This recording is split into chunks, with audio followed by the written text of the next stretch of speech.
Assalamualaikum warahmatullahi wabarakatuh. Selamat berjumpa. Salam budi luhur. Baik, bertemu lagi di mata kuliah keamanan komputer.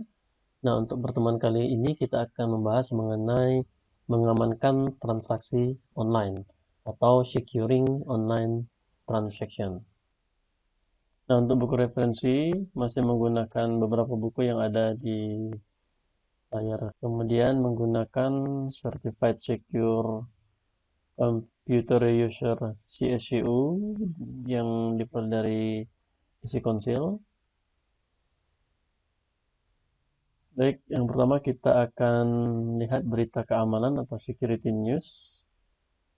Baru-baru ini di tahun 2020, Trojan menyerang beberapa perusahaan-perusahaan berbasis finansial, yaitu perusahaan-perusahaan yang ada di Amerika Serikat, yang berupa bank-bank, yaitu Trojan perbankan Ziosping adalah malware finansial yang dibangun di atas basis kode dengan jenis Zeus versi 2. Hampir semua malware saat ini berupaya untuk tetap bertahan di perangkat yang terinfeksi, baik desktop maupun seluler, dengan tujuan untuk bertahan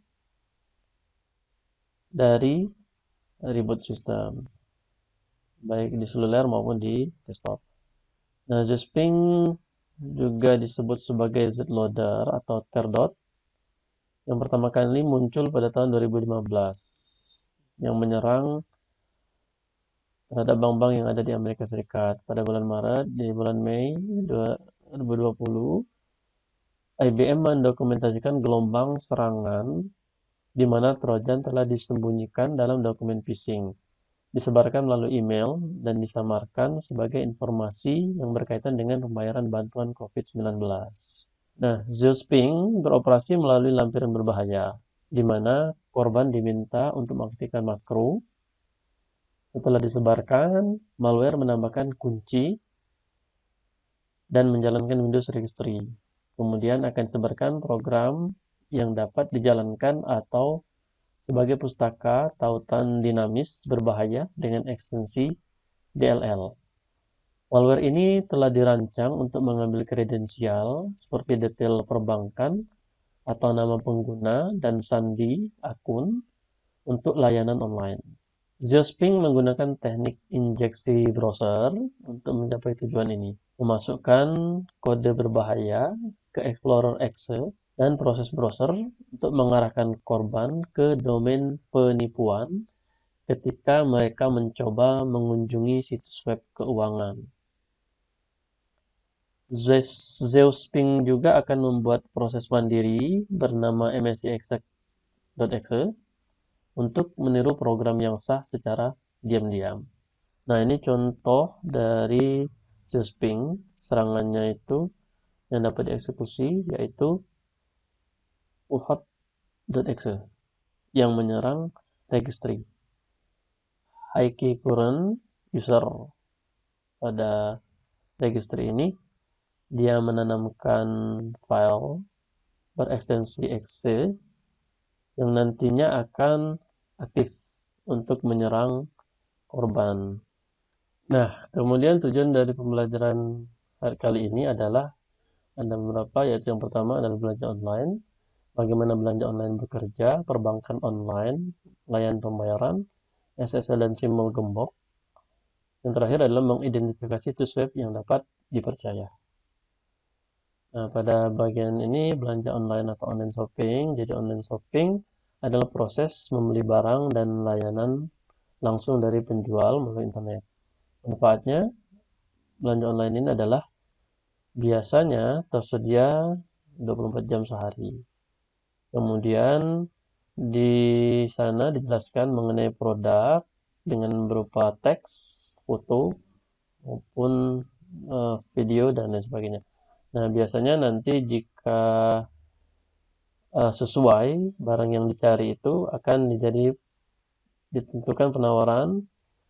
Kemudian juga ada layanan dengan beberapa vendor.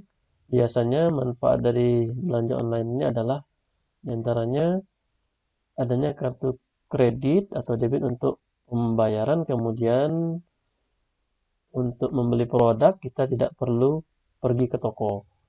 Bisa langsung dilakukan melalui HP, melalui PC, melalui laptop. Kemudian kita langsung bisa tentukan dan beli apa yang kita inginkan.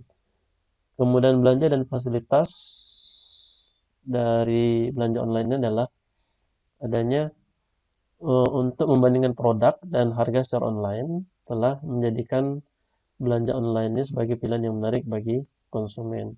Nah, karena adanya kemudahan-kemudahan tadi, produknya tersedia, kemudian pembayarannya mudah, yang dalam bentuk yang menarik, dalam bentuk multimedia yang bervariasi sehingga menarik konsumen untuk membeli. Nah, berikutnya bagaimana belanja online bekerja? How online shopping work? Nah, belanja online bekerja itu yang pertama ini adalah pengguna mengunjungi situs e-commerce atau marketplace, di mana di sana nanti di mana ya tempat membeli barang atau produk. Di sana, ya. Kemudian berikutnya adalah konsumen atau pengguna mencari produk yang dibutuhkan melalui katalog online. Jadi di situs e-commerce atau marketplace ini biasanya disediakan katalog online. Nanti yang dari katalog ini kita bisa memilih produk-produk yang kita inginkan. Contohnya di Amazon. Kalau di Indonesia ada Tokopedia, kemudian ada Lazada, ada Blibli, ada Shopee. Nah, dan di sana bisa kita pilih dari katalog yang tampil melalui situs tersebut. Nah, seperti itu. Belanja online itu bekerja. Nah, berikutnya bagaimana belanja online bekerja? Yang pasti itu pemilik e-commerce itu menambahkan produk atau layanan ke keranjang belanja. Nah, konsumen tinggal kemudian memasukkan barang-barang yang sudah dipilih melalui katalog itu melalui ke keranjang belanja. Nah, di sana di keranjang belanja itu terlihat produk yang dibeli, kemudian jumlah unit produknya, harga produknya termasuk pajak di sana. Kemudian ada biaya pengiriman, jasa pengirimannya, kemudian bagaimana cara pembayarannya, dan lain-lain. Nah, kemudian pelanggan akan diminta mengisi formulir pemesan online dengan memberikan informasi, kemudian alamat untuk alamat pengiriman, kemudian nama konsumennya, nama pelanggannya, kemudian alamat penagihan dan detailnya, rincian kartu kredit, kemudian informasi lainnya yang dibutuhkan pedagang. Mungkin ada permintaan tertentu, itu bisa dimasukkan melalui formulir tersebut. Nah, berikutnya ada informasi kartu kredit dari pengguna yang dikirimkan ke pedagang, yang pastinya itu dienkripsi, jadi lebih aman. Kemudian pengguna atau konsumen akan menerima konfirmasi di layar atau melalui email konfirmasi seperti yang di samping ini, gambar di samping, berapa yang harus dibayar totalnya, kemudian cara pembayarannya seperti apa, apakah melalui transfer, apakah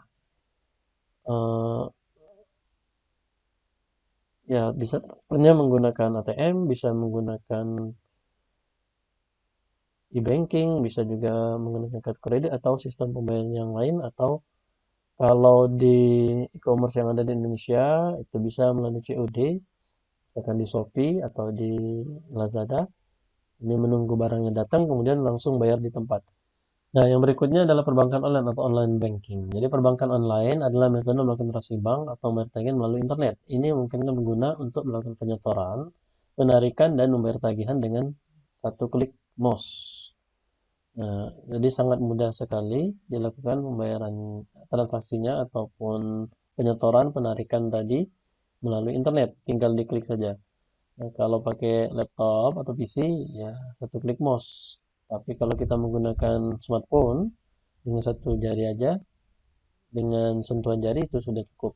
Nah, keuntungannya adalah perbankan online memungkinkan untuk melakukan transaksi, bayar tagihan, kemudian memeriksa saldo selama 24 jam dalam 24 jam seminggu. Nah, kemudian perbankan online cepat, efisien, dan efektif. Nah, tapi selain keuntungan, ada kekurangan juga. Situs perbankan online bisa makan waktu cukup lama untuk memulai dan bisa jadi rumit bagi pemula. Jadi bagi yang baru pertama kali menggunakan, itu mungkin eh, akan memakan waktu. Nah, kemudian juga pelanggan mungkin ragu bahwa transaksinya itu berhasil. Nah, berikutnya pembayaran kartu kredit atau credit cards payment. Kartu kredit masih menjadi alat pilihan untuk pembayaran online karena kemudahan penggunaan dan kemampuan untuk bayar tagihan di kemudian hari. Kartu kredit diterbitkan oleh bank, penerbit kartu kredit atau kredit union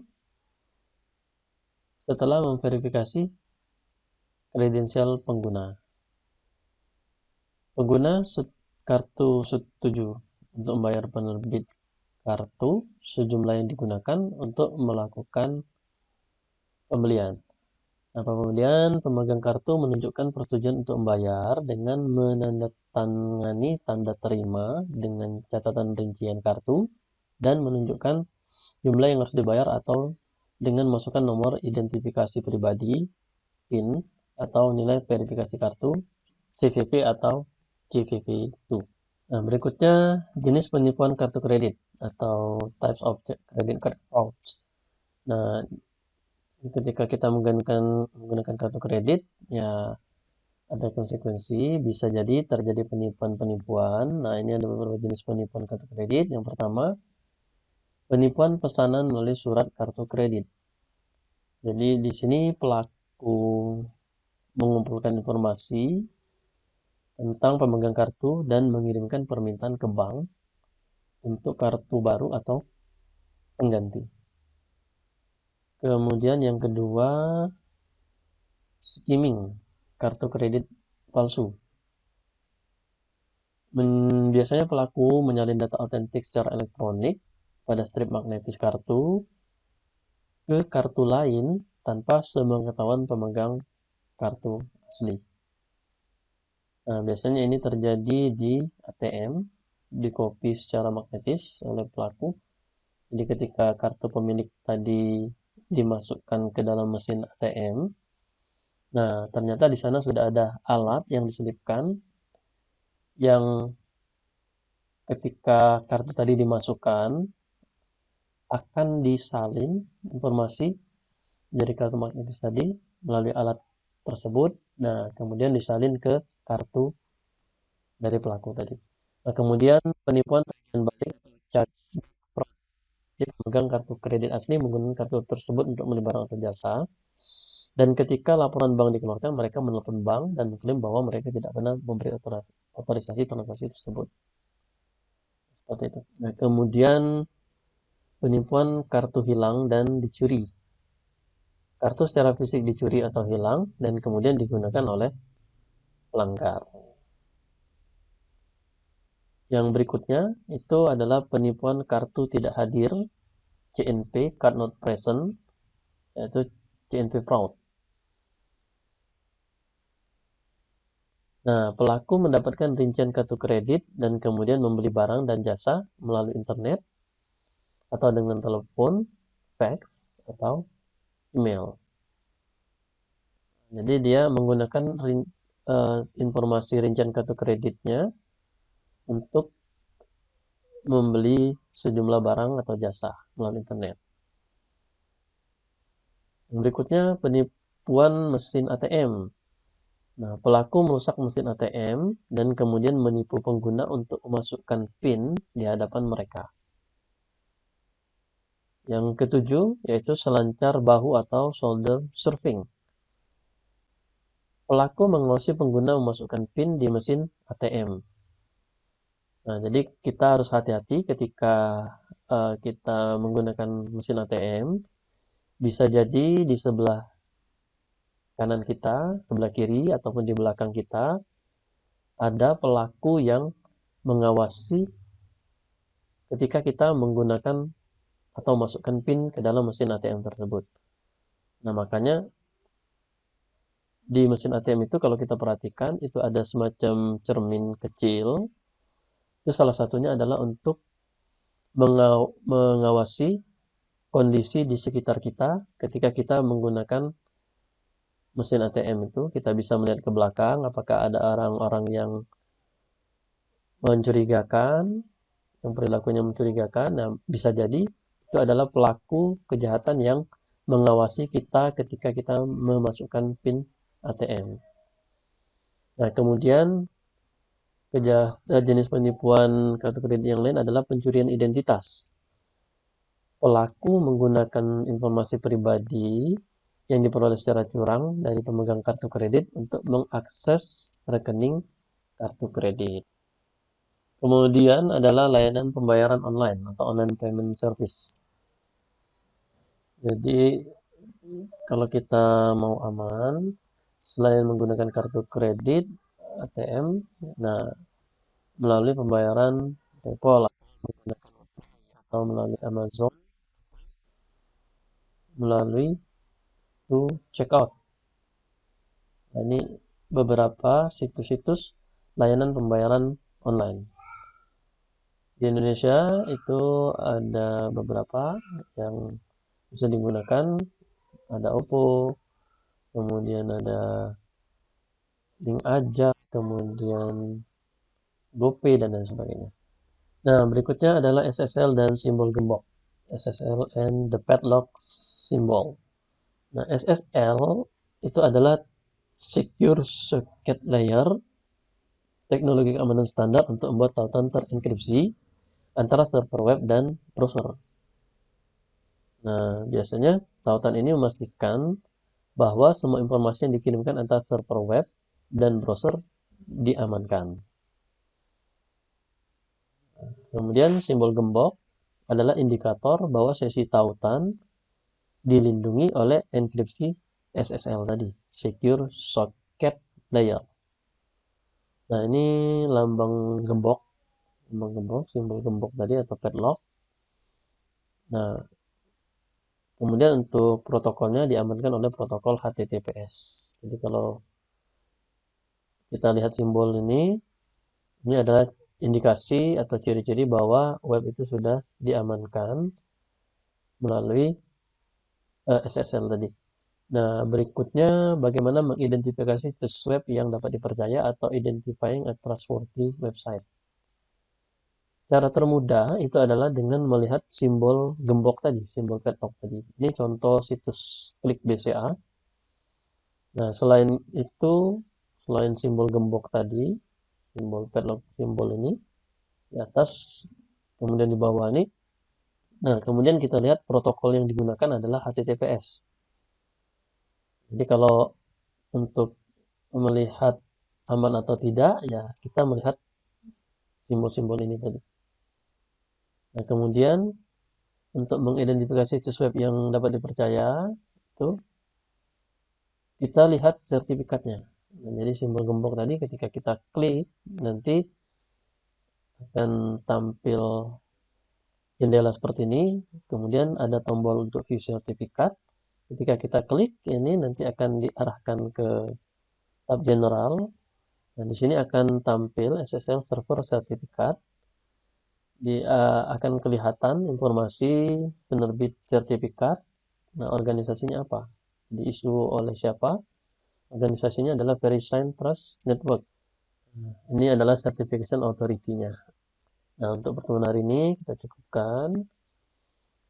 Akhiri dengan Assalamualaikum warahmatullahi wabarakatuh.